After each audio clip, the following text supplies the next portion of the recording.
जय हिंद मेरे दोस्तों, आपका स्वागत है आपके अपने YouTube चैनल प्रीतम एकेडमी परिवार में। और मैं हूँ सूरज कुमार। तो कैसे हैं आप लोग? आई होप कि आप लोग अच्छे होंगे, साथ ही साथ स्वस्थ होंगे।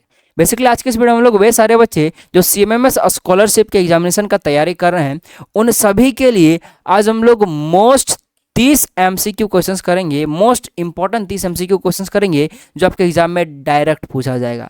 और ये जो 30 MCQ है ये बेसिकली दो चीज़ों से मिलकर बना है। एक साइंस से मिलकर बना है और एक मैथ से मिलकर बना है। यानी ये जो हम लोग आज 30 MCQ क्वेश्चंस करेंगे, ये 30 क्वेश्चंस आपका उसमें आपको साइंस भी देखने को मिलेगा और मैथ भी देखने को मिलेगा।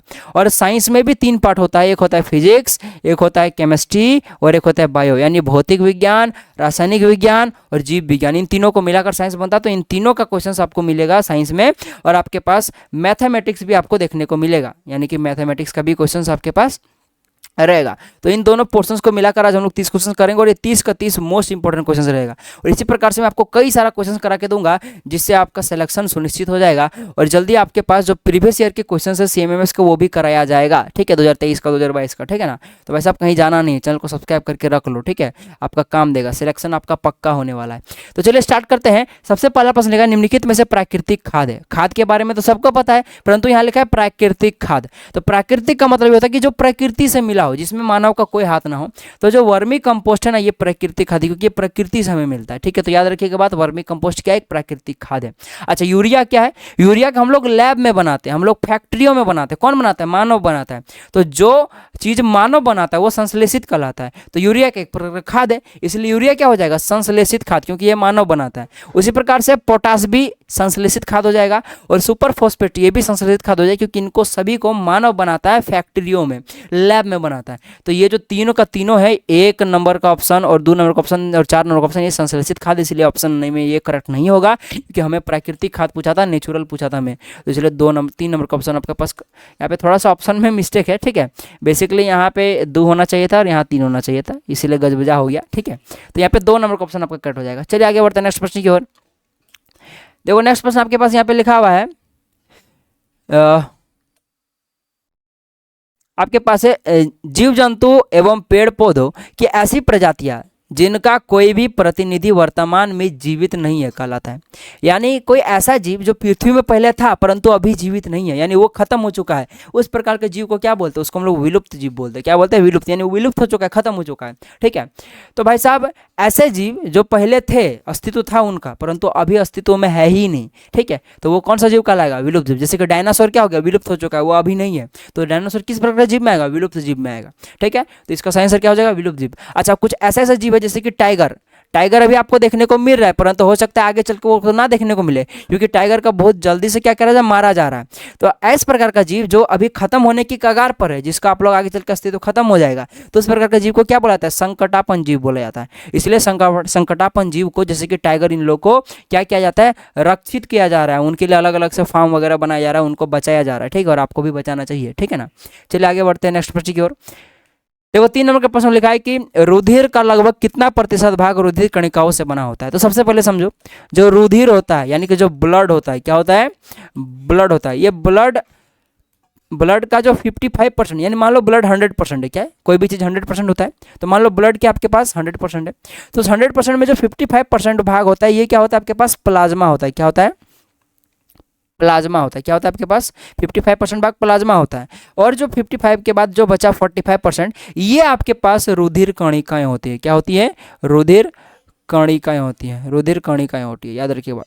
अब रुधिर कणिकाएं में भी 3 चीज़ें आपको देखने को मिलता है। एक आपके पास मिलता है RBC, यानी कि रेड ब्लड सेल, जिसको हम लोग लाल रक्त कणिका बोलते हैं। क्या बोलते हैं? लाल रक्त कणिका बोलते हैं। ठीक है, RBC। ठीक है, और एक इसमें पाया जाता है WBC, जिसको हम लोग क्या बोलाते हैं? श्वेत रक्त कणिका बोलते हैं। और एक प्लेटलेट्स पाया जाता है, प्लेटलेट्स पाया जाता है। ठीक है, तो प्लेटलेट्स भी पाया जाता है। प्लेटलेट्स और WBC और RBC को अगर मिला दिया जाए, सम्मिलित कर दिया जाए, तो वो क्या बनता है? रुधिर कणिकाएं बनता है। और रुधिर कणिकाएं पूरा ब्लड का 100% में 45% पाया जाता है और 55% प्लाज्मा पाया जाता है। अब भाई साहब रुधिर कणिकाएं कम क्यों पाया जाता है? क्योंकि ये क्या करता है? ये प्लाज्मा में निलंबित रहता है। यानी प्लाज्मा क्या करता है? रुधिर कणिकाओं को पूरे बॉडी में तैर कर पहुंचाने में मदद करता है। यानी तैराने में कौन मदद करता है? प्लाज्मा। क्योंकि रुधिर कणिका क्या होती है? प्लाज्मा में निलंबित रहती है, उसमें घुसी रहती है, और प्लाज्मा के सहायता से क्या होती है कि रुधिर कणिका पूरे बॉडी में फैलती है और संचरित करती है ताकि हम लोग जीवित रह पाए, ठीक है।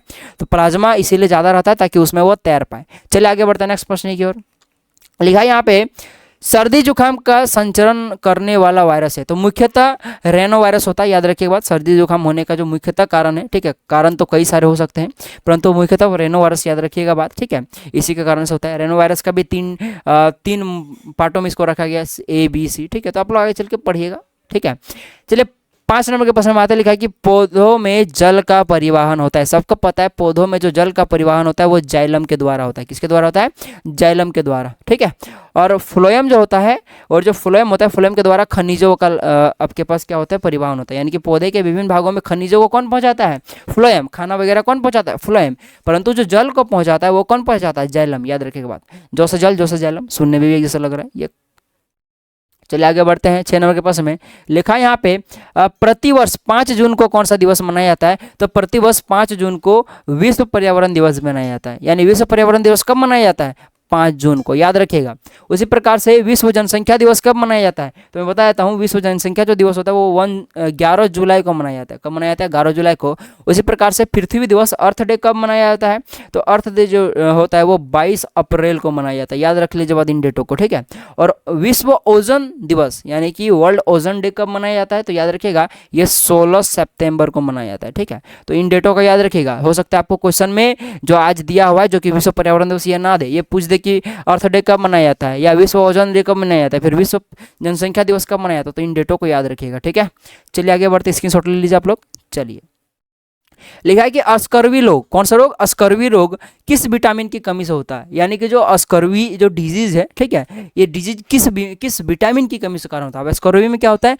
दांत सड़ने लगते हैं, दांत टूटने लगते हैं। तो भाई साहब इसीलिए भाई साहब दांत को अगर बचाना है तो विटामिन सी ज़्यादा कंज्यूम करें। इसीलिए इसका आंसर क्या हो जाएगा? Vitamin C. अस्कर्वी रोग किसकी कमी से होता है? विटामिन सी की कमी से, याद रखिए बात। चलिए नेक्स्ट प्रश्न की ओर बढ़ते हैं हम लोग। देखो हमारे पास जो नेक्स्ट प्रश्न यहाँ पे लिखा है, निम्नलिखित में किस अंग की भीतरी सतह पर रोसांकुर पाया जाता है? तो सबसे पहला बात तो मैं बता दूं, रोसांकुर को लेके बहुत बच्चों पर मिथ है कि वो बड़ी आंत में पाया जाता है, लार्ज इंटेस्टाइन में, उसमें नहीं पाया जाता है। जो रोसांकुर पाया जाता है वो क्षुद्रांत में पाया जाता है, स्मॉल इंटेस्टाइन में। याद रखिए बात, कंफ्यूज नहीं होना है। और स्मॉल इंटेस्टाइन में रोसांकुर पाया जाता है, ठीक है। चलिए आगे बढ़ते हैं नेक्स्ट प्रश्न की ओर। देख लो यहाँ पे 9 नंबर के प्रश्न में यहाँ पे क्या लिखा है कि मेढक के हृदय में होता है। तो याद रखिएगा जो मेढक का हृदय होता है, जो हार्ट होता है, वो 3 कक्षीय होता है। कितना होता है? 3 कक्षीय का होता है। ये 3 कक्षीय हृदय होता है। और 3 कक्षीय होने के कारण, जैसे कि मानव का 4 कक्षीय है, तो मानव के हृदय में 4 कक्ष पाया जाता है। तो 4 कक्ष में से आपके पास क्या मिलता है? आपके पास 2 आपके पास आलिंद मिलता है, 2 आलिंद मिलता है, और 2 आपके पास नीलय मिलता है। क्या मिलता है? 2 नीलय मिलता है। ये मानव की मैं बात करता हूँ। परंतु यहाँ पे हृदय में तो मतलब मेढक में तो 3 ही कक्ष का हृदय है। तो मेढक में आपके पास 2 आलिंद पाया जाता है, 2 लिंद पाया जाता है, ये 3 भाग में से, और एक जो बचा वो आपके पास नीलय पाया जाता है। यानी कि जो मेढक है उसका 3 कक्षीय हृदय है, जिसमें से 2 पार्ट आपका आलिंद पाया जाता है, और ये दोनों में से एक बायां आलिंद पाया जाता है और एक दायां आलिंद पाया जाता है। और ये जो एक बचा 3 पार्ट में से, ये आपके पास एक ही नीलय पाया जाता है मेढक के हृदय में। याद रखिए बात। उसी प्रकार से मनुष्य में 4 कक्षीय होता है, तो जिस कारण से 2 आलिंद यानी कि एक बायां आलिंद और एक दायां आलिंद, और 2 नीलय यानी कि 2 नीलय में से एक बायां नीलय और एक दायां नीलय पाया जाता है। तो कंफ्यूज नहीं होना है इसमें, ठीक है। तो यहाँ पे जो मेढक का बात होगा वो 2 आलिंद और एक नीलय का होगा, यानी कि 3 नंबर का ऑप्शन आपका करेक्ट हो जाएगा। चलिए आगे बढ़ते हैं नेक्स्ट प्रश्न की ओर। लिखा कि मछलियों को यहाँ पे कर लो, ठीक है। मछलियों को पानी में तैरने या गति करने के लिए कौन से अंग सहायता करते हैं? तो याद रखिएगा जो मछली पानी में इजीली से तैर पाती या मोशन कर पाती, कभी दाएं कभी बाएं कभी उल्टा कभी इधर उधर, तो वो उनके फिंग्स के कारण कर पाती है। यानी फिंग्स क्या होता है पता है? देखो इस प्रकार से जो मछली बना होता है ना, तो यहाँ पे देखो इस प्रकार से निकला हुआ नहीं रहता है, हाँ बस वही। तो यही क्या होता है, उसके फिंग्स होते हैं, यही मदद करते हैं। परंतु एक्चुअली इनके साथ साथ में इनका पूंछ बहुत ज़्यादा मदद करता है, और उनका लचीला शरीर। ये 3 चीज़ों के कारण से, एक तो उनका लचीला शरीर, दूसरा उनका पूंछ, और उनके फिंग्स के कारण ही क्या होता है, मछली अच्छा से तैर पाता है। तो कभी क्वेश्चन में अगर पूंछ भी दिख जाए तो उसको आप लोग मार सकते हैं, कोई दिक्कत है नहीं। परंतु ऑप्शन में जैसा हमें दिख रहा है फिंग्स, तो हम इसी को मारेंगे, क्योंकि ऑप्शन के हिसाब से क्वेश्चन करेक्ट किया जाता है, ठीक है। चलिए आगे बढ़ते हैं नेक्स्ट प्रश्न की ओर। लिखा है यहाँ पे जौक किस अंग से शोषण करती है? तो जौक जो होता है वो त्वचा से शोषण करती है। इस प्रकार से जितने भी जीव है जौक जैसे, वो त्वचा से जनरली शोषण करते हैं, ठीक है। त्वचा माने स्किन से, ठीक है। चलिए आगे बढ़ते हैं नेक्स्ट प्रश्न की ओर।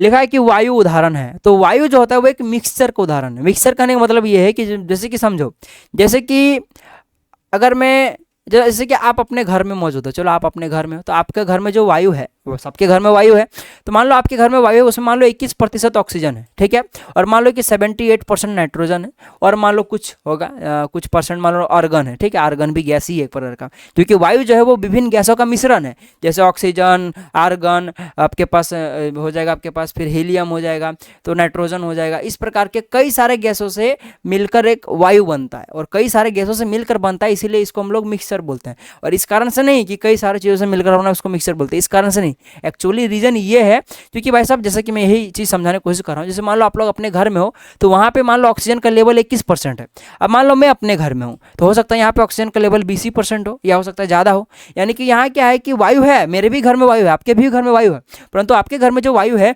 उसमें जो ऑक्सीजन है उसमें क्या 21% है, पर मेरे घर में क्या है 20% है, यानी कि हर जगह पे जो वायु है वो सेम नहीं है, कहीं पे वायु के अंदर में ऑक्सीजन का मात्रा ज़्यादा है तो कहीं पे कम है, कहीं पे नाइट्रोजन का मात्रा ज़्यादा है तो कहीं पे कम है, तो इस प्रकार से हर वायु के अंदर में जितने भी अवयव है, अवयव मतलब जिस चीज़ से वो मिलकर बना है, किस चीज़ से मिलकर बना है, धूल कण, उसके बाद कई सारे गैस जैसे कि हो गया ऑक्सीजन हो गया, हाइड्रोजन हो गया, हीलियम हो गया, उसके बाद आपके पास नाइट्रोजन हो गया, आर्गन हो गया, क्रिप्टन, ये सभी कई प्रकार के गैसों से मिलकर वायु बना होता है, तो ये सारे कई अवयव कहलाते हैं, तो ये सभी अवयव हर जगह पे सेम नहीं होते हैं, और भाई साहब जब सेम नहीं हो उनका अवयव तो फिर वो क्या कहलाता है, मिक्सचर कहलाता है, इसलिए वायु क्या है, एक मिक्सचर है, इसलिए 1 नंबर का ऑप्शन आपका करेक्ट हो जाएगा।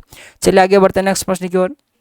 देखो ये प्रश्न लिखा है कि ठोस, मान लो कोई सॉलिड है, ठोस को अगर आप लोग गर्म करते हो तो वो डायरेक्टली वाष्प बन जाता है, क्या बन जाता है, डायरेक्टली वाष्प। आप लोगों ने सुना है कि ठोस को गर्म करोगे तो वो पहले लिक्विड बनता है फिर वाष्प बनता है, जैसे कि अगर लोहा को आप लोग गर्म करोगे, चलो मैं एग्जांपल लोहा का लेता हूँ, तो लोहा को अगर आप लोग गर्म किए तो वो क्या बनेगा, आपके पास द्रव बनेगा, क्या बनेगा, द्रव बनेगा, और द्रव बनने के बाद फिर क्या बनेगा, वो गैस बनेगा, ठीक है, सीधा सीधी बात है। ऐसे पकड़ो ना, अगर बर्फ को अगर आप लोग गर्म करोगे तो वो पहले पिघलेगा, पिघलने के बाद वो भाप बनेगा, ठीक है, तो ऐसा होता है, परंतु यहाँ क्या हो रहा है, डायरेक्ट ठोस से वो वाष्प बन जा रहा है, यानी ठोस को अगर आप लोग गर्म करोगे तो सीधे वाष्प बन जा रहा है, द्रव बन ही नहीं रहा है। उसी प्रकार से अगर आप लोग यहाँ देख सकते हो, अगर वाष्प को अगर ठंडा करते हो, आप लोग देख लो नीचे ठंडा करते हो तो वो क्या बन जाता है, डायरेक्टली ठोस बन जाता है, यानी ठंडा करते हो तो सबको पता है कि वो पहले लिक्विड बनेगा फिर ठोस बनता है। जैसे पानी का एग्जाम्पल लो, तो पानी को अगर आप लोग ठंडा करोगे तो धीरे धीरे क्या होता है आपके, जैसे कि जैसे समझो भाप को अगर आप लोग ठंडा करोगे तो धीरे धीरे लिक्विड बनेगा, और लिक्विड से क्या बनता है, वो उसको और ठंडा करोगे तो वो जो लास्टली जाकर ठोस बनता है, परंतु यहाँ क्या हो रहा है कि डायरेक्टली गैस से वो ठोस बन जा रहा है। तो इस प्रकार का कोई भी अगर रिएक्शन है जो डायरेक्टली क्या हो रहा है कि डायरेक्टली वो ठोस से अगर वाष्प बन जा रहा है, ठोस से अगर सीधे अगर वाष्प बन जा रहा है, क्या बन जा रहा है, वेपर बन जा रहा है, वाष्प बन जा रहा है, और वेपर से सीधे सॉलिड बन जा रहा है, यानी कि वाष्प सीधे ठोस बन जा रहा है। तो इस प्रकार का अगर अभिक्रिया की बात करें तो ये जो फिनोमिना है, ये जो प्रक्रिया है, इसको हम लोग ऊर्ध्वपातन बोलते हैं, सब्लिमेशन बोलते हैं। अब सब्लिमेशन कौन कौन सा करता है, तो आपने कर्पूर का नाम सुना है, कर्पूर का नाम, जिससे हम लोग आरती उतारते हैं, हाँ वो वाला कर्पूर जो होता है उसको जैसे आप लोग गर्म करोगे, जैसे आग लगाओगे तो देखोगे वो कपूर लिक्विड में ना बदलकर सीधे गैस में बदलता है। कैसे जानोगे, देखना, जिस थाली में आप लोग कपूर को रख के जलाते हो, देखना अगर मान लो कि उसको गर्म करते हो वो लिक्विड में बदलता, जिस प्रकार से सभी कोई बदलता है नॉर्मली, तो वो क्या होता है, धीरे धीरे थाली में फैलता, परंतु फैलता है क्या, नहीं ना, वो डायरेक्टली उड़ जाता है। यानी कि क्या होता है, कपूर सीधे गर्म करोगे तो वो क्या बन जाता है, सीधे वो वाष्प बन जाता है, और यही अगर वाष्प को, कपूर के वाष्प को ठंडा करोगे डायरेक्टली वो फिर से ठोस बन जाएगा। तो कपूर क्या शो करता है आपके पास, ऊर्ध्वपातन, सब्लिमेशन शो करता है। उसी प्रकार से आपके पास अमोनियम क्लोराइड भी क्या करता है, ऊर्ध्वपातन शो करता है। इस प्रकार से कई सारे ऐसे पदार्थ हैं जो ऊर्ध्वपातन, सब्लिमेशन को शो करता है, ठीक है। तो इस प्रकार से इन क्वेश्चंस को हम लोगों ने डील करना स्टार्ट कर दिया है। तो चलिए आगे बढ़ते हैं हम लोग।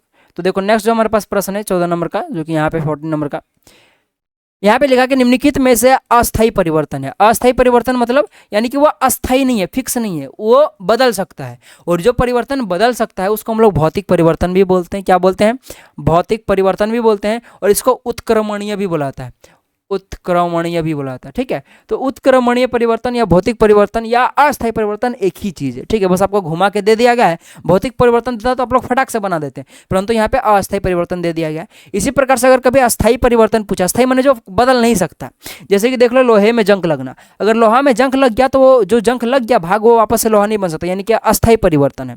उसी प्रकार से देख लो दूध का दही बनना, अगर दही बन गया तो वापस दही दूध नहीं बन सकता, यह अस्थायी परिवर्तन है। टायर का जलना, टायर जल गया तो जला हुआ भाग वापस से टायर नहीं बन सकता, यानी कि वो एक अस्थायी परिवर्तन है। तो ये सभी अस्थायी परिवर्तन, और चूंकि यही हमारा आंसर नहीं होगा क्योंकि हम क्वेश्चन में अस्थायी पूछा है, तो बच्चा 4 नंबर का ऑप्शन, तो यही सही आंसर हो जाएगा 4 नंबर वाला, बाकी ये सब करेक्ट इनकरेक्ट हो जाएगा। क्योंकि बर्फ का पिघलना, बर्फ को अगर पिघला देते हो तो वापस से उसको ठंडा करोगे तो उसको आप लोग बर्फ यानी ठोस बना सकते हो, ठीक है। तो ये बर्फ क्या हो जाएगा, ये आपका भौतिक परिवर्तन हो जाएगा, अस्थायी परिवर्तन हो जाएगा या उत्क्रमणीय परिवर्तन हो जाएगा। परंतु ये जो बाकी 3 चीजें हैं, लोहे में जंग लगना, दूध का दही बनना सॉरी, टायर का जलना, ये सब अस्थायी परिवर्तन है। और अस्थायी परिवर्तन को हम लोग रासायनिक परिवर्तन भी बोलते हैं और इसको हम लोग उत्क्रमणीय परिवर्तन भी बोलते हैं, याद रखिएगा बात, ठीक है। सॉरी, थोड़ा खराश है गले में। अच्छा, 15 नंबर क्वेश्चन लिखा है कि किस धातु को मिट्टी के तेल यानी कि किरोसिन में डुबा कर रखा जाता है। मिट्टी का तेल को ही किरोसिन बोला जाता है। तो कौन सा ऐसा धातु जिसको मिट्टी के तेल में डुबो कर रखा जाता है, तो याद रखिएगा सोडियम हो गया जिसको हम लोग Na से दिखाते हैं, ठीक है, और पोटेशियम जिसको हम लोग K से दिखाते हैं। तो सोडियम और पोटेशियम को हम लोग किरोसिन तेल में डुबा कर रखते हैं, कभी पोटेशियम दिख जाए तो उसको भी आप लोग करेक्ट कर सकते हो, ठीक है। अच्छा, ऐसा क्यों होता है, सीधा सीधी बात है, आपके क्लास में जरूर एक दो ऐसा बच्चा होगा जो बहुत ही बदमाश होगा, कुछ हो चाहे नहीं उसको लड़ाई झगड़ा करना है, ठीक है, आप लोग कुछ करो चाहे नहीं आपके साथ लड़ेगा वो, तो उसको आप लोग शांत रखने के लिए क्या करते हो, आप लोग सर को बुलाते हो, यानी क्लास टीचर के पास जाते हो या हेडमास्टर के पास जाते हो, जाहिर सी बात है। तो वो जो बच्चा है बदमाश बच्चा, उसको शांत कौन रखता है, टीचर। इसी प्रकार से जो आपके पास सोडियम और जो पोटेशियम है, ये बहुत ही आग बबूला तत्व है, ये बेसिकली दोनों मेटल, याद रखिए बात, ये दोनों धातु है, सोडियम और पोटेशियम दोनों धातु है, ठीक है। और ये इतना ज़्यादा रिएक्ट करता है आपके उस क्लास के बदमाश लड़के जैसा कि इसको बाहर निकालोगे ना, हवा में रखोगे ना, वायुमंडल में रखोगे तो फट से आग पकड़ लेता है, जिस कारण से इसको बचाने के लिए किस में रखा जाता है, किरोसिन तेल में डुबो कर रखा जाता है। तो यहाँ पे किरोसिन तेल सोडियम और पोटेशियम के लिए एज ए टीचर काम करता है, ठीक है। चलिए आगे बढ़ते हैं नेक्स्ट प्रश्न की ओर। देखो, ये क्लास 10 का क्वेश्चन आ गया, देख लो, CaCO3, CaCO3 इसको कैल्शियम कार्बोनेट बोला जाता है, इसको ही संगमरमर बोला जाता है, क्या बोला जाता है, संगमरमर बोला जाता है, संगमरमर इसको बोला जाता है, ठीक है। और CaCO3 जिसको मार्बल भी बुलाता है, तो याद रखिए कभी क्वेश्चन पूछे संगमरमर का रासायनिक सूत्र लिखे तो CaCO3 लिख दीजिएगा, ठीक है। तो CaCO3 क्या किया जाता है, गर्म किया जाता है, ऑन हीटिंग, यानी कि गर्म करने पर क्या बनता है, तो याद रखिएगा CO कैल्शियम ऑक्साइड बनता है और आपके पास लास्टली कार्बन डाइऑक्साइड गैस निकलता है। CO2 मतलब कार्बन डाइऑक्साइड गैस होता है, CaO का मतलब होता है कैल्शियम ऑक्साइड। और याद रखिएगा CaO को हम लोग बिना बुझा हुआ चूना बोलते हैं, क्या बोलते हैं, बिना बुझा हुआ चूना बोलते हैं, बिना बुझा हुआ चूना बोलते हैं, ठीक है। और CaOH का होल टू को हम लोग क्या बोलते हैं, बुझा हुआ चूना बोलते हैं। तो कभी ये भी क्वेश्चन में आया तो याद रखिएगा, बुझा हुआ चूना, बुझा हुआ चूना कैल्शियम हाइड्रोक्साइड, बिना बुझा हुआ चूना कैल्शियम ऑक्साइड, और CaCO3 को संगमरमर मार्बल बोला जाता है, ठीक है। तो यहाँ पे इस क्वेश्चन का आंसर क्या हो जाएगा कि कैल्शियम कार्बोनेट को गर्म करने पर कैल्शियम ऑक्साइड यानी कि बिना बुझा हुआ चूना और कार्बन डाइऑक्साइड बनता है, जो कि ऑप्शन नंबर 1 में आपको दिख रहा होगा, ठीक है। चलिए आगे बढ़ते हैं नेक्स्ट प्रश्न की ओर। देखो 17 नंबर का प्रश्न लिखा है, द्रव अवस्था में पाई जाने वाली अधातु, यानी कि कौन सा एक ऐसा अधातु है जो द्रव अवस्था में पाया जाता है, नॉर्मल टेम्परेचर में भी वो क्या होता है, लिक्विड फॉर्म में होता है। तो ब्रोमीन जो है एक अधातु होने के बाद भी मैंने अधातु जनरली अधातु है जो कि द्रव अवस्था में पाया जाता है, ठीक है। चलिए आगे बढ़ते हैं नेक्स्ट प्रश्न की ओर। देखो ये बहुत ही अच्छा प्रश्न है, क्लास 9 का प्रश्न है, लेकिन नियत चाल से गति करने वाली वस्तु, कौन से चाल से, नियत चाल से यानी कांस्टेंट स्पीड से। मान लो आपने गाड़ी स्टार्ट किया और आपने चलना शुरू किया, तो मान लो कि आप लोग 40 किलोमीटर प्रति घंटा की स्पीड से चल रहे हो हर समय, चाहे आपका जारपिंग आए चाहे जो भी हो, तो आप लोग क्या स्पीड से चल रहे हो, आप लोग नियत चाल से चल रहे हो। परंतु मान लो कि एक दो लड़का ऐसा होता है जो बड़ा एक्सीलरेटर लेके चलता है, यानी कभी स्पीड तो कभी स्लो, कभी स्पीड तो कभी स्लो, तो उस प्रकार के चाल को क्या बोलते हैं, अनियमित चाल बोला जाता है, ठीक है। इंग्लिश में बता दूं, जो नियत चाल होता है उसको कांस्टेंट स्पीड बोला जाता है, और जो आपके पास जो अनियत चाल होता है या फिर बोलो कि जो नियत नहीं होता है उसको हम लोग क्या बोलते हैं, अनयूनिफॉर्म स्पीड बोला जाता है, ठीक है, या फिर अनयूनिफॉर्म स्पीड बोलो, ठीक है। तो भाई सब चीज़ें क्लियर हो गई। तो याद रखिएगा जो यूनिफॉर्म स्पीड होता है, ठीक है, उसका जो ग्राफ होता है, ये थोड़ा सा वोल्टेज अप डाउन हो रहा है इसलिए ये बटन हमारा थोड़ा काम कम कर रहा है, ठीक है। तो जो आपके पास नियत चाल होता है ये बेसिकली उसका जो ग्राफ होता है वो इस प्रकार से होता है, एकदम स्ट्रेट लाइन होगा, याद रखिएगा। स्ट्रेट लाइन अगर है तो समझ लो चाहे ऐसे है चाहे ऐसे चाहे ऐसे, स्ट्रेट लाइन होना चाहिए। अगर स्ट्रेट लाइन है यानी कि वो नियत चाल से चल रहा है, ठीक है। और ये बेसिकली दूरी समय ग्राफ है, इसलिए देख लो ये जो एक्स एक्सिस है, एक्सिस में हमेशा समय को रखा जाता है और वाई एक्सिस में हमेशा दूरी को रखा जाता है, याद रखिए बात, ठीक है। तो इस प्रकार से नियत चाल में चल रहा है। मुझे पता है आपको ये चीज़ समझ में बहुत कम आ रही होगी क्योंकि आप लोग ये चीज़ पढ़े नहीं, अगर पढ़े हो तो आपको पता होगा। इस प्रकार से अगर सीधा सीधी ग्राफ बने तो याद रखिएगा वो नियत चाल का होता है, यानी कि 2 नंबर का ऑप्शन ही आपका करेक्ट हो जाएगा। बाकी किसी भी तरह से ग्राफ बने, इस प्रकार से बने या इस प्रकार से बने या जिगजैग बने, चाहे आपका ग्राफ चाहे ऐसे बने, किसी भी तरह से ग्राफ बने सीधा रेखा छोड़ के, तो याद रखिएगा वो चाल कैसा हो जाएगा, वो अनियमित चाल यानी कि अनयूनिफॉर्म स्पीड हो जाएगा, ठीक है। चलिए आगे बढ़ते हैं नेक्स्ट प्रश्न की ओर। ठीक है। और एक चीज़ याद रखिएगा, कभी भी ग्राफ अगर ऐसा दिया हुआ है, अगर हम सीधे ये जो एक्स एक्सिस के समांतर दिया हुआ है तब गजबज है बाबू, ठीक है। और कभी वाई एक्सिस के समांतर दिया, ये तो हो ही नहीं सकता, पॉसिबल ही नहीं है। तो ऐसा भी होगा तो फिर गजबज है, मैं उसको आंसर मत कीजिएगा कभी, नहीं चल पूछे तो। इस प्रकार थोड़ा सा टेढ़ा होना चाहिए और सीधा रेखा होना चाहिए, ठीक है। क्योंकि अगर सीधा अगर ग्राफ है, अगर एक्स एक्सिस के समांतर है, तो ये दर्शा रहा है कि वस्तु क्या है, वो रुका हुआ है विरामावस्था में, यानी कि वो अभी चल नहीं रहा है। और अगर सीधा है, इसका मतलब ये हो गया कि वो बिना समय यूज किए वो गलती कर रहा है। तो ये चीज़ आप लोग पढ़ोगे अच्छा से, उतना दिमाग खराब नहीं करना है, ठीक है। चलिए आगे बढ़ते हैं नेक्स्ट प्रश्न की ओर। 20 नंबर प्रश्न लिखा है कि दाब का मात्रक, यानी कि प्रेशर का यूनिट क्या होता है, तो प्रेशर का यूनिट पास्कल होता है, याद रखिए बात। उसी प्रकार से न्यूटन का होता है बल का, न्यूटन जो होता है वो बल होता है, मतलब बल का ये यूनिट है, ठीक है। केल्विन जो होता है ये तापमान का होता है, किसका होता है, तापमान का होता है। और जो जूल जो होता है ये बेसिकली ऊर्जा का होता है, किसका होता है, ऊर्जा का, याद रखिए बात। ऊर्जा बोलो या शक्ति भी, तो परंतु मुख्यतः ऊर्जा याद रखिएगा, एक्चुअली ऊर्जा ही होता है, ठीक है। चलिए आगे बढ़ते हैं। इंद्रधनुष बनने की परिघटना कहलाती है, तो जो इंद्रधनुष बनता है वो किस परिघटना कारण बनता है, तो याद रखिएगा इंद्रधनुष बनने की परिघटना को हम लोग क्या बोलते हैं, वर्ण विक्षेपण। तो इसलिए आपके पास विक्षेपण दिख रहा है, डिस्पर्सन, यही करेक्ट हो जाएगा 4 नंबर का ऑप्शन। परंतु जो इंद्रधनुष बनने की परिघटना में कई सारा चीज़ें इंक्लूडेड हो, जैसे परावर्तन वहाँ पे होता है, वहाँ पे अपवर्तन भी होता है, आंतरिक परावर्तन होता है, जो कि आप लोग आराम से 11-12 में पढ़ोगे, टेंशन नहीं लेना आपको। पर फिलहाल यहाँ पे विक्षेपण सही आंसर हो जाएगा। चलिए आगे बढ़ते हैं नेक्स्ट प्रश्न की ओर। देखो 22 नंबर के प्रश्न में यहाँ पे लिखा है कि कार के पीछे के दृश्य को देखने के लिए किस दर्पण का उपयोग किया जाता है। आप लोगों ने देखा होगा बाइक वगैरह चलाते हो तो पीछे को इस प्रकार से 2 लाइट लगा होता है, मैंने हेडलाइट लगा होता है, हाँ।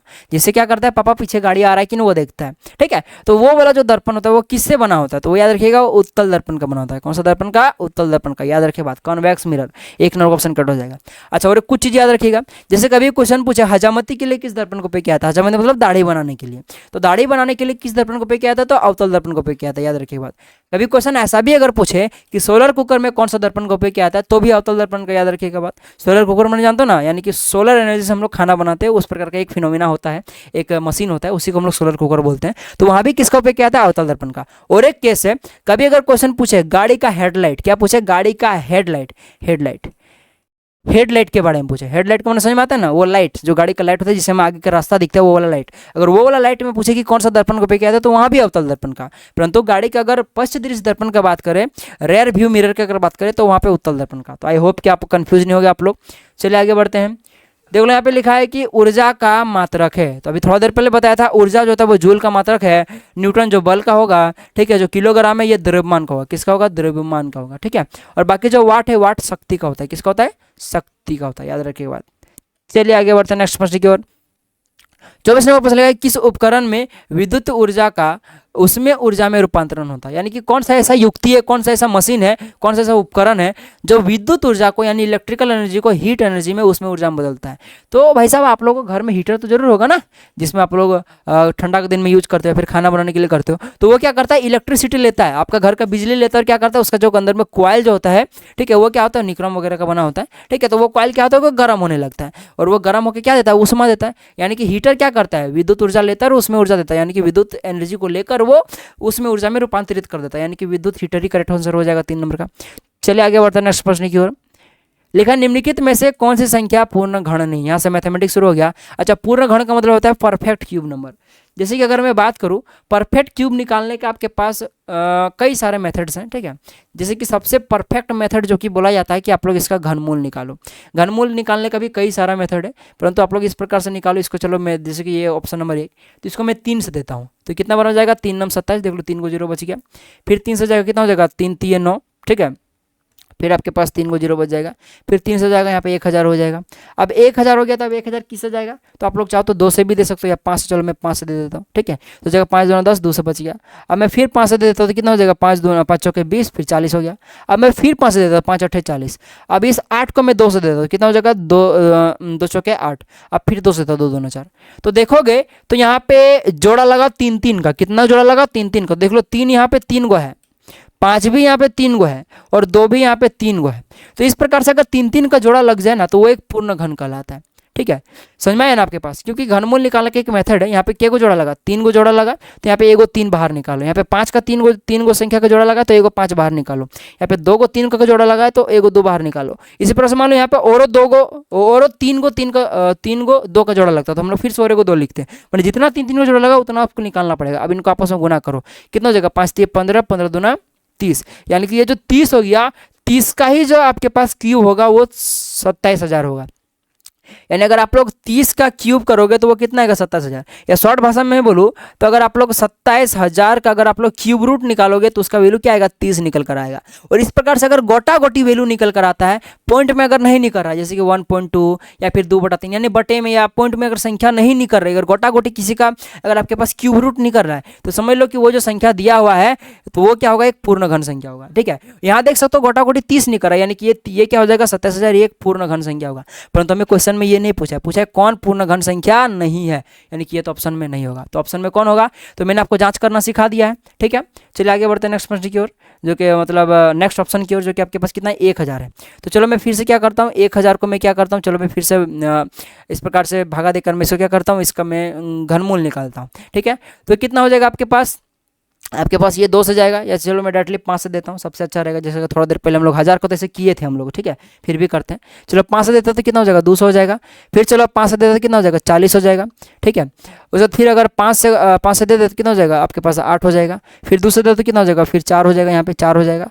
फिर 2 से देते तो 2 4, देखो तो यहाँ पे 2 का एक जोड़ा लग गया 3 3 संख्या में, और यहाँ पे 3 का 3 3 5 का 3 3 संख्या में एक जोड़ा लग गया, यानी कि 5 और 2 बाहर आ गया। यानी कि जो 1000 होगा, ये 1000 किसका क्यूब रूट होगा, 10 का क्यूब रूट, जो कि गोटा गोटी संख्या है। यानी कि ये भी क्या होगा, एक पूर्ण घन संख्या होगा। यानी कि अगर हम लोग क्यूब रूट निकाले किसका 1000 का, तो ये 10 निकल कर आएगा, क्योंकि 10 का क्यूब ही क्या होता है 1000 होता है। तो इस प्रकार से देख लो कि 10 भी एक गोटा गोटी संख्या, यानी कि ये भी क्या आपके पास एक पूर्ण घन संख्या है। इसी प्रकार से आप लोग 125 का निकालोगे तो वो 5 निकल कर आएगा, क्योंकि 5 का क्यूब रूट क्या, क्यूब रूट नहीं, क्यूब क्या होता है 125 होता है। तो यानी कि ये भी एक पूर्ण घन संख्या, यानी कि ये भी ऑप्शन में नहीं होगा। तो बचा जो 900, तो 900 अगर आप लोग निकालोगे तो देखो मैं निकाल के दिखाई देता हूँ। ठीक है, तो देखो अगर 900 का आप लोग निकालोगे, ये 3 से जाएगा तो यहाँ पे 300 हो जाएगा। ठीक है, अब फिर 300 दोगे तो यहाँ 100 हो जाएगा। चलो अब अगर मैं 5 से दे देता तो कितना हो जाएगा 20 हो जाएगा। ठीक है, अगर मैं फिर 5 से दे तो कितना हो जाएगा आपके पास 5 चौके 20 हो जाएगा। अब दूसरे 2 2 4, तो देख सकते हो यहाँ पे सब में देख लो कि आपके पास कितना का जोड़ा लग रहा है, 2 2 का जोड़ा लग रहा है, 3 3 का जोड़ा नहीं लग रहा है। यानी कि ये आपका बच जा रहा है। ठीक है, जोड़ा लगने के लिए यहाँ पे और को 3 चाहिए, यहाँ और को 5 चाहिए, यहाँ पे और को 2 चाहिए, यानी कि जोड़ा लगना बच जा रहा है। और अगर जोड़ा लगना बच जाए, 3 3 का जोड़ा लगना बच जाए, तो वो पूर्ण घन संख्या नहीं होगा, यानी कि 9 से पूर्ण घन संख्या नहीं है, इसलिए 4 नंबर का ऑप्शन ही करेक्ट हो जाएगा। ठीक है, तो यानी कि आपके पास यहाँ 4 नंबर का ऑप्शन ही को मार दो, सही आंसर हो जाएगा। चलिए आगे बढ़ते हैं नेक्स्ट प्रश्न की ओर। 26 नंबर प्रश्न लिखा है कि अजय ने एक सिलाई मशीन को 2500 रुपये में खरीद कर 3000 रुपये में बेच डाला। यानी खरीदा कितना में, खरीदा को हम लोग क्रय मूल्य बोलते हैं ना, यानी कि जो यहाँ पे क्रय मूल्य है, क्या है क्रय मूल्य है, वो कितना है 2500 रुपया है, कितना है, और बेचा कितना उसको, यानी कि विक्रय मूल्य जो है, विक्रय मूल्य जो वो कितना दिया हुआ है आपके पास, विक्रय मूल्य आपके पास 3000 रुपया दिया हुआ है। कितना दिया हुआ है 3000 रुपया दिया हुआ है। तो भाई साहब आपको पूछा है कि जाहिर सी बात है, देख लो बेचा 3000 में, खरीदा 2500 में, तो भाई साहब लाभ हुआ ना, कितना का लाभ हुआ, बच्चा बोल देगा 500 रुपये का लाभ हुआ। ठीक है, तो वही पूछा है कि लाभ प्रतिशत ज्ञात कीजिए। तो भाई साहब समझो, लाभ प्रतिशत निकालना हमें क्या निकालना है, प्रॉफिट परसेंटेज निकालना है। तो लाभ परसेंट का फॉर्मूला क्या होता है, लाभ गुणा में 100 अपॉन में आपके पास क्रय मूल्य। क्रय मूल्य क्या होता है, क्रय मूल्य, क्रय मूल्य याद रखिएगा। क्रय मूल्य को हम लोग क्या बोलते हैं, शॉर्ट में सीपी बोला जाता है, कॉस्ट प्राइस, और विक्रय मूल्य को हम लोग शॉर्ट में एसपी बोलते हैं, सेलिंग प्राइस, याद रखिएगा बात। ठीक है, तो यानी कि आपके पास यहाँ पे आपके पास लाभ प्रतिशत निकालने के लिए आपके पास क्या चाहिए, क्रय मूल्य चाहिए, जो कि क्वेश्चन में दिया हुआ है। और आपके पास 100 तो 100 होता है, इसको तो कोई टेंशन नहीं है। बचा लाभ, लाभ चाहिए, तो लाभ तो हमें निकालना पड़ेगा, जो कि लाभ कितना है 500 रुपये का है। तो चलो रख दो। ठीक है, तो लाभ 500 रुपये का, तो मैं 500 का 500 कर देता हूँ, गुणा में यहाँ पे 100 का 100 हो गया, और नीचे में क्रय मूल्य जो कि 25 है। अब इसको काटा छाटी कर दो, आंसर आ जाएगा 2 0 2 0 गया, या 25 5 25 हो गया, या 100 हो गया। अब फिर ये कितना बार में जाएगा, 5 बार आएगा, 20 आ जाएगा, यानी कि 20% कितना होगा, 20% का लाभ होगा। ठीक है, अच्छा मान लो अगर क्वेश्चन अगर ऐसा दे दे, जहाँ पे मान लो कि यहाँ तो सीधा सीधी दिख रहा है कि भाई साहब कि जो आपके पास क्रय मूल्य है वो कितना है 2500 रुपया, और विक्रय मूल्य 3000 रुपया है, तो लाभ कितना हुआ 500 का। लेकिन मान लो कुछ अगर पटांग संख्या दे तो, जैसे मान लो यहाँ पे अगर मान लो कि वो उसका जो क्रय मूल्य है वो मान लो कि 2983 रुपया है, और मान लो विक्रय मूल्य जो है वो 9998 रुपया है, तब आपको लाभ निकालने में थोड़ी कठिनाई होगी। तो लाभ निकालने का फॉर्मूला याद रखिएगा। ठीक है, लाभ निकालने, क्योंकि देख लो लाभ परसेंट में लाभ निकालने के लिए फॉर्मूला होता है, जो कि आपको जरूरत पड़ता है लाभ का, यहाँ पे फॉर्मूला में जरूरत पड़ता है लाभ का। तो लाभ निकालने का फॉर्मूला होता है विक्रय मूल्य, विक्रय मूल्य को डायरेक्ट में एसपी लिख देता हूँ, ठीक है, सेलिंग प्राइस माइनस में सीपी यानी क्रय मूल्य, ठीक है। उसी प्रकार से अगर कभी हानि निकालना होगा तो सिर्फ हानि परसेंट नहीं, हानि परसेंट निकालना होगा तो क्या करना पड़ेगा पता है, बस खाली यहाँ पे हानि कर दीजिएगा और गुना में 100 बटे में क्रय मूल्य हो जाएगा, वहाँ भी क्रय मूल्य होता है नीचे में, ठीक है। तो हानि बराबर में क्या हो जाएगा, यही अब पलट जाएगा, सीपी माइनस के एसपी हो जाएगा, यानी कि कॉस्ट प्राइस माइनस का सेलिंग प्राइस, ठीक है, यानी क्या हो जाएगा, विक्रय क्रय मूल्य माइनस का विक्रय मूल्य होता है, याद रखिएगा बात, ठीक है। तो इस प्रकार से क्वेश्चन को डील करना है। चलिए नेक्स्ट प्रश्न की ओर बढ़ते हैं। 27 नंबर का लिखा है यहाँ पे, किसी सम पंचभुज में, यानी कि सबसे पहली बात सम पंचभुज, जैसे कि आप लोग सम त्रिभुज पढ़े हो, ठीक है, समबाहु त्रिभुज पढ़े हो, ठीक है, सम चतुर्भुज पढ़े हो, उसी प्रकार से यहाँ सम पंचभुज है, ठीक है, कि प्रत्येक अंत कोणों का मान होता है। तो सबसे पहले समझो, एक पंचभुज त्रिभुज का मतलब ये होता है कि उसकी कितनी भुजाएं हैं, 5 भुजाएं हैं, और सम में यानी किसका क्या होगा, सभी भुजाएं आपस में बराबर होगा, यानी कि ये 4 सेंटीमीटर तो ये पांचों का पांचों क्या होगा, 4-4 सेंटीमीटर होगा, और जिस कारण से प्रत्येक एंगल भी समान है। अगर मान लो एक एंगल अगर 108 डिग्री का है तो सभी के सभी कितना होगा, 108 डिग्री का होगा, पांचों का पांचों एंगल 108 डिग्री होगा। अब सबसे पहली बात कि ये पता करो कि भाई साहब पंचभुज के अंदर के पांचों कोणों का योग कितना होता है। अगर आपको ये पता चल जाए तो ऑटोमेटिकली आप लोग क्या करोगे, उसके 5 कोणों से भागा दे दोगे तो आपके पास एक कोण का मान निकल जाएगा। तो याद रखिएगा, किसी भी आकृति में जितना त्रिभुज बन पाएगा पॉसिबल, ठीक है, तो वो क्या होता है, उसको उतना से 180 से गुना कर दीजिएगा, आपका आंसर निकल जाएगा कि उस आकृति के अंदर में इंटीरियर जो एंगल होगा यानी कि आंतरिक कोण होगा, उसके मान कितना होगा, ठीक है, सभी का। जैसे कि मैं एक त्रिभुज बना दो, देखो कि यहाँ ऐसे बनेगा और एक ऐसे बनेगा, और कोई त्रिभुज यहाँ नहीं बनेगा। अब बोलेगा सर ऐसे करोगे तो यहाँ देखो एक बन गया, लेकिन ये देखो कट गया, कटना नहीं चाहिए, क्या चाहिए, कटना नहीं चाहिए, ठीक है। तो यहाँ पे मैं फिर से बनाता हूँ, देखो एक पंचभुज त्रिभुज है, ठीक है, तो कटना नहीं चाहिए, चाहे ऐसे बनाओ चाहे आप लोग ऐसे बनाओ, ठीक है, जैसे बनाना चाहोगे, ठीक है, चाहे आप लोग ऐसे बना दो, ठीक है, तो अभी देखोगे 3 ही बनेगा, चाहे आप लोग ऐसे बनाओ, क्योंकि 3 से ज़्यादा बन ही नहीं सकता ये, ठीक है, ऐसे बनाओ या ऐसे बनाओ, देखो यहाँ भी 3 ही बना, ठीक है। तो 3 बना यानी कि एक त्रिभुज में 180 डिग्री, यहाँ भी 180 डिग्री, यहाँ भी 180 डिग्री, यानी कि 3 को त्रिभुज का 180 करके जोड़ दो, यानी कि इसको 180 को 3 से गुना कर दो, 540 डिग्री होगा, यानी कि एक पंचभुज के पांचों अंत कोणों का योग कितना होता है, 540 डिग्री होता है। अब एक कोण का मान कितना होगा, क्योंकि सम पंचभुज दिया हुआ यानी कि प्रत्येक कोण का मान बराबर होगा, यानी कि 540 डिग्री अगर 5 से भागा दे तो एक कोण का मान निकल जाए, तो भागा दे दो, 5 के 5, यानी कि यहाँ पे 108 डिग्री निकल कर आएगा, जो कि ऑप्शन नंबर 2 में दिख रहा है, ये करेक्ट हो जाएगा। देखो ये समानुपात का क्वेश्चन आया है, लिखा है यहाँ पे 15:x समानुपात 18:12 का x का मान निकालना है। तो इस प्रकार का कभी भी क्वेश्चन आए ना तो याद रखिएगा, मैं एक फॉर्मेट लिखा देता हूँ आपको, ठीक है। देखो कभी भी इस प्रकार से अगर क्वेश्चन आए, मान लो यहाँ पे a अनुपात b दिया हुआ है और यहाँ समानुपात यानी डबल अनुपात, मान लो कि c अनुपात d दिया हुआ है, तो जो पहले का जो 2 अनुपात है यानी कि 1 अनुपात यहाँ जो b दिया हुआ है इसको बटे में ले लो, यानी कि 1 बटे में a बटे में b कर लो, ठीक है। और यहाँ पे जो बाद में जो दिया हुआ है c अनुपात d दिया हुआ है इसको भी बटे में ले लो, c बटे में d, यानी पहले को ऊपर में रखना अंश में और d को हर में रखना। यहाँ पे क्या करना, पहले यानी कि a को अंश में और d को हर में रखना, और ये जो समानुपाती इसके जगह पर बराबर डाल देना, तो ये होता है, ठीक है। यानी कि अगर कभी आपके पास a अनुपात b समानुपात c अनुपात d दिया हुआ है तो इसको आप लोग a/b बराबर में c/d लिख सकते हो। इसी प्रकार से यहाँ देख लो आपके पास 15 अनुपात x दिया हुआ है तो आप लोग इसको 15/x लिख सकते हो, बराबर में 18:12 को आप लोग 18/12 लिख सकते हो। अब बस आप लोग यहाँ से x का मान निकालो, तो क्रॉस मल्टीप्लिकेशन का नाम सुने हो ना, यानी यहाँ x अगर 18 के साथ क्या हो जाएगा, गुणा हो जाएगा, और इधर क्या हो जाएगा आपके पास बराबर में 15 किसके साथ गुना हो जाएगा, 12 के साथ गुना हो जाएगा। अब हमको x चाहिए तो 18 को उधर भेज दो तो भागा में आ जाएगा इधर 18, तो कितना ये देख लो ये सीधा सीधी कट जाएगा, 2 6 12 2 9 18, अब देख लो 3 से कट जाएगा, 3 3 9 3 2 6, ठीक है। तो आप लोग देखोगे 3 5 15 यानी 5 2 10, यानी कि 10 निकल कर आया x का वैल्यू, जो कि आपको ऑप्शन नंबर 4 में दिख रहा होगा। तो इस प्रकार से क्वेश्चन को बनाना है। फिर से बता दूं, a अनुपात b रहा, समानुपात d अनुपात अगर c रहा, ठीक है, या फिर एक काम करता हूँ अच्छा से लिख देता हूँ, a अनुपात b समानुपात c अनुपात अगर d रहा, तो याद रखिएगा ये जो पहला का 2 अनुपात है ये बटे में ले लीजिएगा, ये बराबर होगा बाद के 2 अनुपात का, ठीक है। चलिए देखिए 29 नंबर का प्रश्न यहाँ पे लिखा है कि यहाँ पे लिखा हुआ है x + y + का z प्राप्त करने के लिए, यानी कि इसको बनाने के लिए आपको इसमें यानी कि 7x - 8y में क्या घटाना चाहिए। यानी मान लो कि 7x - 8y में अगर आप लोग डब्बा घटा दिए, मान लो कोई चीज़ डब्बा है जिसको आप लोगों ने घटा दिया तो आपके पास ये बन जाएगा। तो ये हम लोगों ने एक इक्वेशन बना लिया, बस इसको सॉल्व करना है। तो एक काम करता हूँ इसमें टोटल को उधर भेज देता हूँ, ठीक है। तो देखो आपके पास यहाँ पे 7x - का 8y हो गया, माइनस का यहाँ पे डब्बा का डब्बा रहने दो, और यहाँ पे क्या हो जाएगा, देखो यहाँ पे क्या हो जाएगा आपके पास, देखो अब जैसे आप लोग इस टोटल को उधर भेजोगे तो देखो ये टोटल की अगर मैं बात करूँ तो प्लस में, तो इधर जाकर माइनस में हो जाएगा। टोटल की मैं बात कर रहा हूँ, टोटल कितना है प्लस में, तो जाकर माइनस में हो जाएगा। तो माइनस में इधर क्या हो जाएगा आपके पास एक्स प्लस का वाई प्लस का जेड हो जाएगा। और चूंकि देखो ये टोटल इधर माइनस में आएगा तो माइनस इन दोनों के साथ, तीनों के साथ गुना होगा एक्स वाई जेड के साथ, इसलिए मैंने यहाँ पे माइनस को बाहर में यहाँ ब्रैकेट दिया हुआ है। ठीक है, माइनस के बाद ब्रैकेट दिया हुआ है। ठीक है, वरना गलत हो जाएगा। इधर क्या बचा आपके पास जीरो, क्योंकि इधर आप लोग x plus y plus z को उधर भेज दो, इधर क्या बचेगा सिर्फ जीरो ही ना बचेगा जी। तो जीरो बराबर में क्या हो जाएगा 7x का 7x माइनस का 8y। अब एक काम करता हूँ मैं, चलो अच्छा ही होगा, सबसे अच्छा मैं थोड़ा सिंपल कर देता हूँ। ठीक है, थोड़ा और अच्छा हो जाएगा। ठीक है, सबसे अच्छा ही जी मैं बताता हूँ। इस डब्बा को आप लोग उधर भेज दो तो डब्बा माइनस में इधर जाके प्लस में हो जाएगा। तो इधर हो गया प्लस डब्बा बराबर में इधर हो जाएगा 7x माइनस का 8y। इधर क्या बचेगा माइनस अंदर जाएगा तो हो जाएगा माइनस एक्स, फिर इसके अंदर जाएगा तो कितना हो जाएगा माइनस एक्स माइनस वाई हो जाएगा यहाँ पे माइनस वाई, और फिर माइनस अंदर जाएगा तो कितना हो जाएगा माइनस जेड हो जाएगा।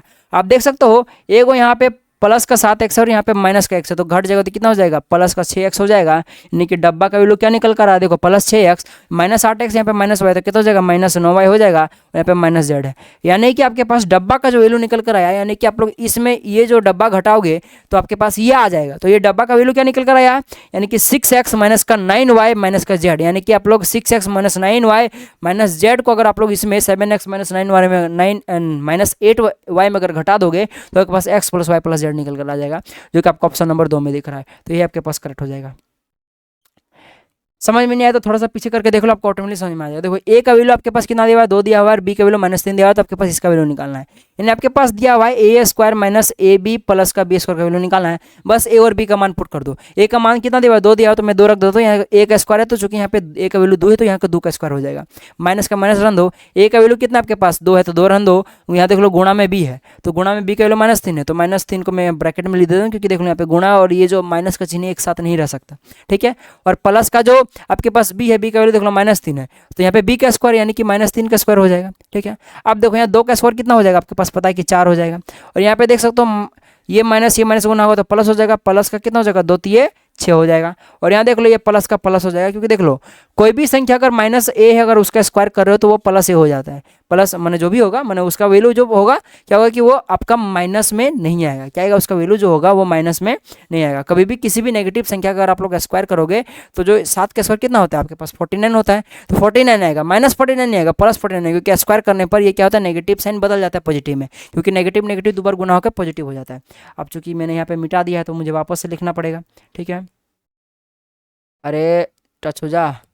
ठीक है, तो वहाँ पे था आपके पास a square minus a b plus का बी स्क्वायर, जो कि यहाँ पे इसका वैल्यू 4 निकल कर आया था और यहाँ पे +6 वैल्यू इसका निकल कर आया था। ठीक है, और यहाँ पे क्या हो जाएगा प्लस का बी का वैल्यू कितना था आपके पास, जो कि था आपके पास -3, तो -3 का स्क्वायर कितना हो जाएगा +3 ही होगा इसका वैल्यू के जैसे हमको ट्रीट करना पड़ेगा। तो +3 का स्क्वायर क्या होता है 9 होता है, तो हम लोग 9 लिख देंगे। अच्छा 4 10 हो गया, 10 में अगर 9 जोड़ेंगे तो कितना हो जाएगा 19 हो जाएगा, जो कि आपके पास ऑप्शन नंबर फर्स्ट में दिख रहा है। देखो तो देख लो यहाँ पे आपके पास फर्स्ट नंबर का क्वेश्चन आपका ऑप्शन आपका करेक्ट हो जाएगा। कुछ नहीं, खाली वैल्यू सही से पुट कर दो आंसर आ जाएगा। तो इस प्रकार से हम लोगों ने 30 मोस्ट इंपोर्टेंट क्वेश्चन कर लिया। आई होप कि वीडियो आपको समझ में आ गया होगा। वीडियो अगर समझ में आ गया होगा तो लाइक जरूर कीजिएगा, अपने दोस्तों तो जरूर शेयर कीजिएगा। और आप लोग देख सकते हो जो मैं क्वेश्चंस आपको बता रहा हूँ वो तो बता ही रहा हूँ, साथ ही साथ उससे जो जो क्वेश्चंस बन सकता है मैं वो भी बता रहा हूँ, तो आपके लिए बहुत ही इंपॉर्टेंट है। मैंने आज की वीडियो में सिर्फ 30 क्वेश्चंस नहीं बनाया है, मैंने 30 से और क्या क्या क्वेश्चन बन सकता है मैंने वो भी बताया था। यानी कुल मिलाकर 35 से 40 क्वेश्चन आज की वीडियो में मैंने बताया हुआ है। अगर इनडायरेक्टली देखा जाए तो वीडियो को गौर से सुनिएगा। वीडियो को एक काम कीजिएगा 2 इंटू का स्पीड में देखिएगा, थोड़ा फास्ट करके देखिएगा तो जल्दी जल्दी पार हो जाएगा। ठीक है, परंतु मैथमेटिक्स जब बताऊंगा तब उसको थोड़ा सा स्लो कर लीजिएगा, कम से कम 1.5x से ज़्यादा मत देखिएगा, वरना हो सकता है समझ में ना आए। बाकी अगर समझ पाते तो थोड़ा स्पीड में देखो, और दोस्तों तक बार बार बोलो, शेयर जरूर कीजिएगा। CMMS का जल्दी आपको फुल पैकेज मिलेगा, जैसे कि आपको परसों ही आपका एग्जाम है तो टेंशन नहीं लेना है। अभी तो आपको मैंने एक वीडियो बना दिया, फिर से आपको आज आपको 3 4 5 वीडियो देखने को मिल जाएगा, और आपको प्रीवियस ईयर का क्वेश्चंस भी करा के दूंगा। टेंशन लेना, आपका सिलेक्शन जरूर होगा। ठीक है, तो चलिए मिलेंगे अगले वीडियो में, तब तक के लिए जय हिंद, जय भारत और आपका दिन शुभ हो।